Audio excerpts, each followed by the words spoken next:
Thank you, Madam Deputy Speaker. I rise to speak in support of this bill, but I do join my voice to urging the government to do more.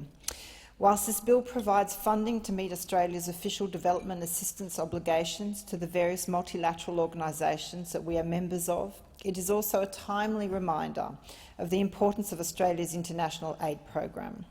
In the last sitting week of last year, on behalf of MICA Australia, many young Australians visited Parliament House to speak to us about the pressing global justice issues of our time and Australia's role in addressing these. A number of them came from my own electorate, representing community organisations and churches like Seaforth Baptist Church. I thank them for their passionate and dedicated advocacy. They respect the challenges this government faces. Australia needs strong trading partners, reliable allies and close relationships in our immediate Indo-Pacific region.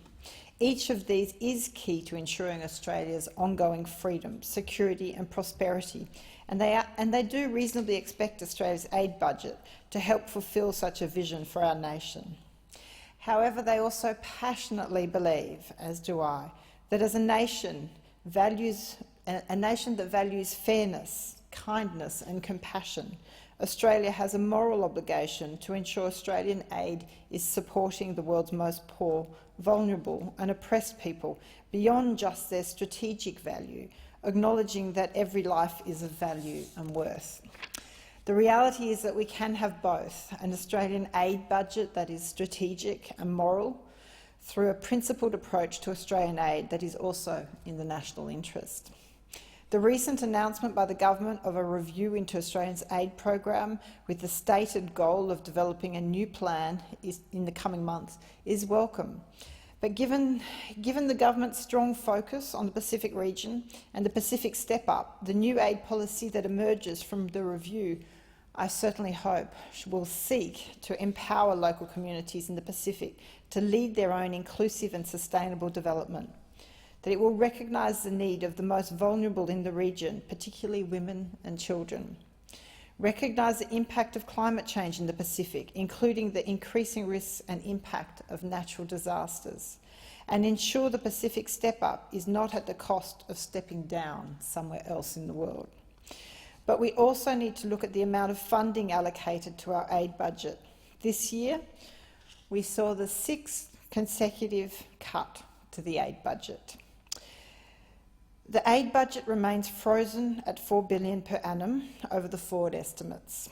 As a proportion of our gross national income, aid spending has now fallen to 0.21%. As the Reverend Tim Costello has said on many occasions, Australia's aid budget should not be used as an ATM by the government to withdraw from the poor every time it needs to balance a budget. Earlier this year, the Joint Standing Committee on Foreign Affairs, as part of its inquiry into Australia's aid budget, recommended that the government increase our aid funding to at least 0.5% of gross national income within 5 years, and then to 0.7% of GNI within 10 years. And that, like the UK aid budget, this be legislated so as to prevent an ATM approach. We must be able to be more compassionate and generous, especially with our Pacific neighbours. The government has not yet responded to that bipartisan report, so I add my voice to those urging the government to consider the committee's recommendations favourably and respond accordingly. And on behalf of Warringah, I thank all those young people who visited at the end of last year to add their compassionate voices to many others around Australia. Thank you. I thank the member for Warringah for her contribution.